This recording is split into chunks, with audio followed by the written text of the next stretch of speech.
I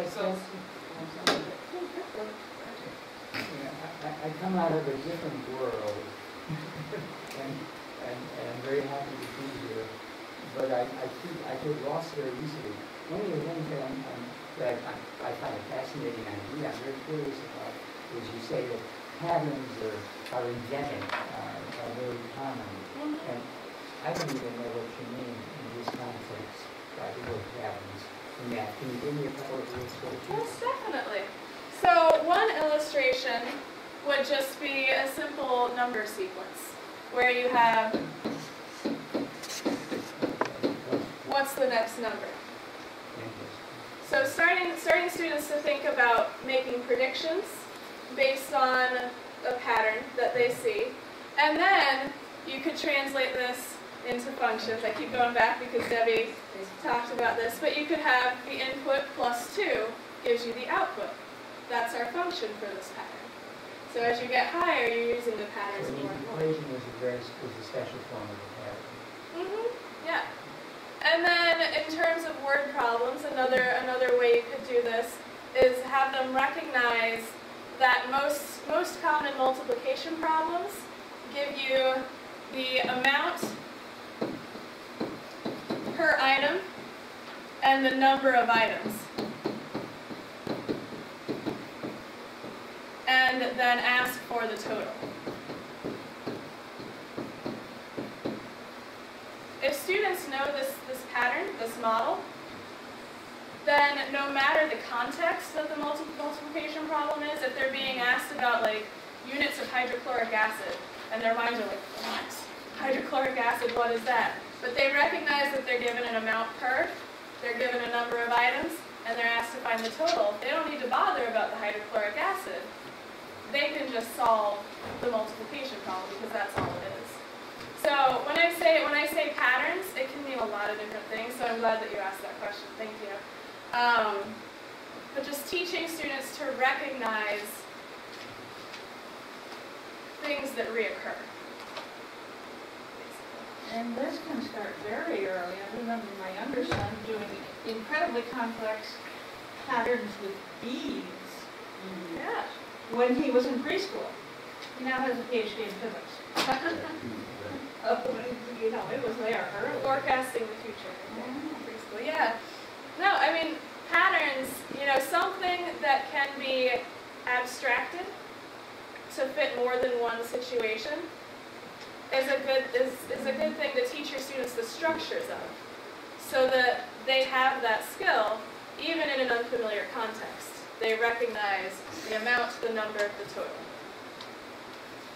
We're going to give you many of these problems are 2 out of 3. We call 2 out of 3 problems. Right?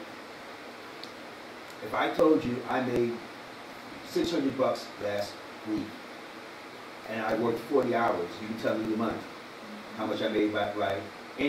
There's a million, right? Rate times time equals distance, paycheck equals time versus, right? You teach people that, 2 out of 3. Most of these problems are 2 out of, many problems are 2 out of 3 problems. So the person begins to ask, well, what are the 2? And figure out the third. Exactly. Yeah, there are 3 elements in most problems. You have the 2 parts and the whole. And teaching students that part-whole thinking, not just in fractions, but even earlier than fractions, will pay dividends later. And then Denise, did you have a question? Sort of. Okay. This is kind of as we go through the spiral, the external skills should be introduced as the units. I'll use the word units are being introduced, correct? Okay, so I'm going to use 3 words that make my skin crawl. I don't know about anybody else. But in teaching a few institutions, and one of them are stuck on making sure everything applies to Common Core standards. How would you explain something like that in that context? Because some of those should not be cross-mingling at the moment. You know what I mean? I would say Common Core standards have K through 12 to hit.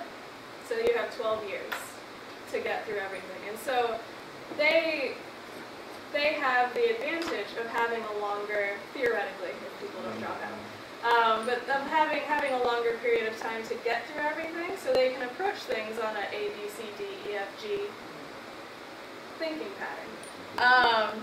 With the GED, you might have students who need to learn from K to 12, but you don't have 12 years. Most students, if they, like 1 year, if they haven't gotten it, even a couple months for some students, if they've got things to do, places to be, if they don't hit it within a time limit, they're not going to stick around. And so this is primarily focused on the adult learner, so that you can start introducing these higher order concepts that they wouldn't necessarily get until 7th, 8th, 9th grade earlier in their William? I would say for our student population, that the Common Core standards are more like guidelines for ways that you can develop critical thinking.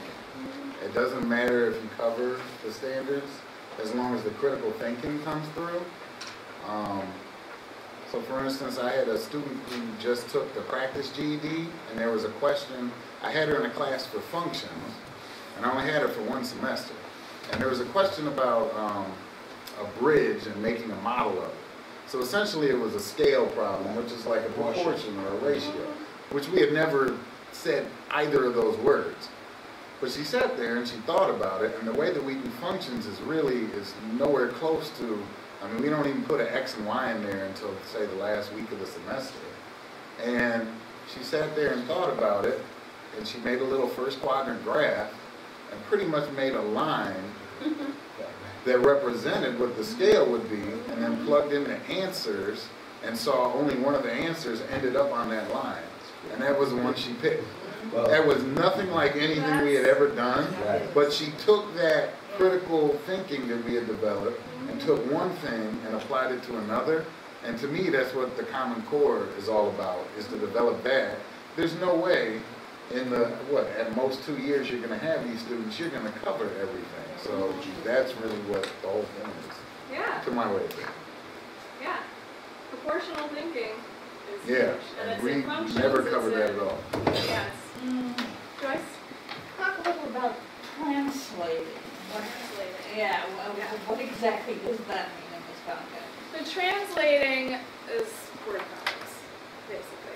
And translating a word sentence into a number sentence. Or vice versa, a number sentence into a word sentence. One of the best things that I've had my lower level students do is take like 7 times 3 equals 21 and ask them to create a scenario that explains that. And it starts them thinking, what does this mean? It's not just 7 times 3 equals 21, I've memorized this math fact. It's, I have 7 people who each have 3 apples, and they're throwing them together into a basket. Or yeah, the other way around. Or the other way around. Cartons with 7 pennies each. Exactly, exactly. So the translating is starting to think about how our worlds and our real life situations translate into numbers. And vice versa, what our numbers mean in real life. I do backwards teaching in that regards to what we stand at the board, teach the concept, teach the skill, and then I tell them to write down what we do. You give me the notes. And so in terms of I solve the problem, now you turn around and you write out the notes for them. In terms of, and they have to write everything out in words. I even make them write 7 times, and so backwards teaching, exactly. Yeah, and I really Or like make that. them teach me. So. Oh yeah. Have you all ever seen that triangle that says like the percent retention? Yeah. Where like if you lecture, like I'm doing now, sorry guys, people only retain like 5%. If you get them to teach others, it's 90% they'll retain. So you want to be building your students to that point, where they're able to teach the material instead of you giving them the material. I have a question here. Where would you put people who are largely going through materials by themselves with help when they require? Where does that fall on that character? You're talking the EDP? We don't do classes. Yeah. I mean, yeah, so this is primarily GED focused with the EDP, where you can work through one portfolio at a time. No, we're talking about what we call the diagnostic page, where they are building up their math reading and writing skills. Okay. We don't teach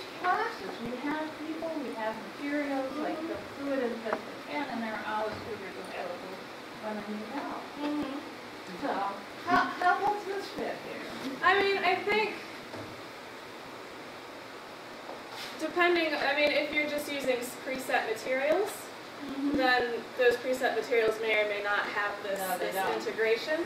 But if you're giving your students assistance on going through those materials, you can, like if one of the worksheets that they have is just like addition problems, then you can talk to them about when you have them working with a tutor.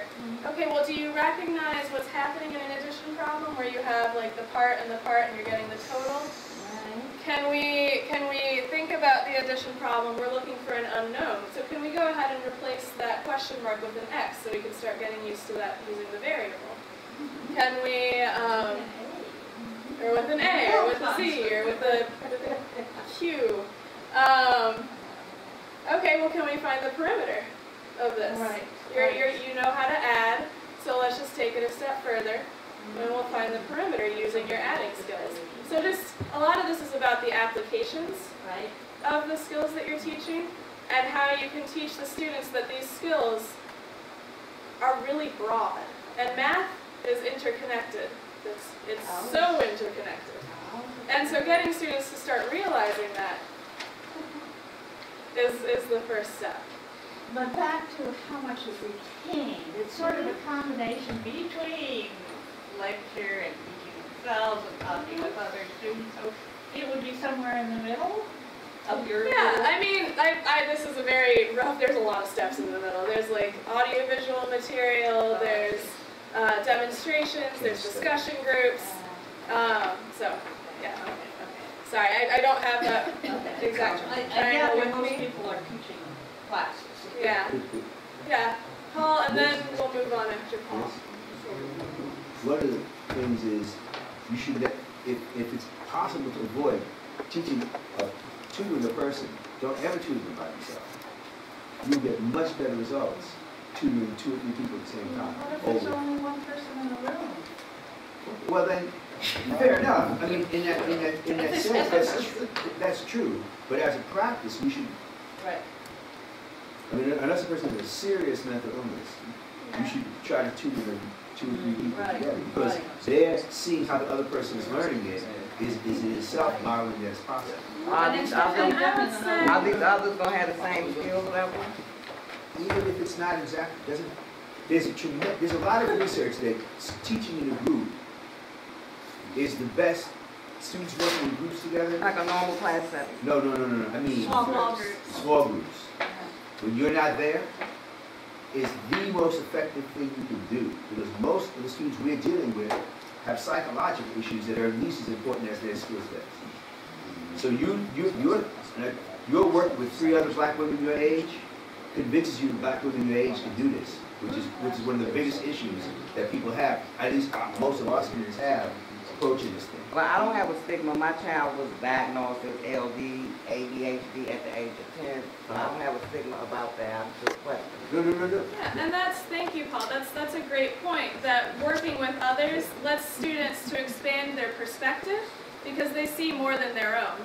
But for your question, Joyce, if you're in a one-on-one situation, then it can be hard to have a teacher or a tutor fill the same role as a peer, but try to have that teacher or tutor interact with their students. I ask questions. Not just in an instructional manner, but in a discussional manner, in a dialogical manner. Lots of questions. Yeah. All right, so we're gonna move on, and we do have a section at the end for questions as well. So I'm gonna turn it over to Riley. We have finished talking about how we scaffold and how we integrate skills deeply into the curriculum, and the next piece we're going to talk about is how we frame these skills in a way that we can also use to help the students abstract and generalize and think critically.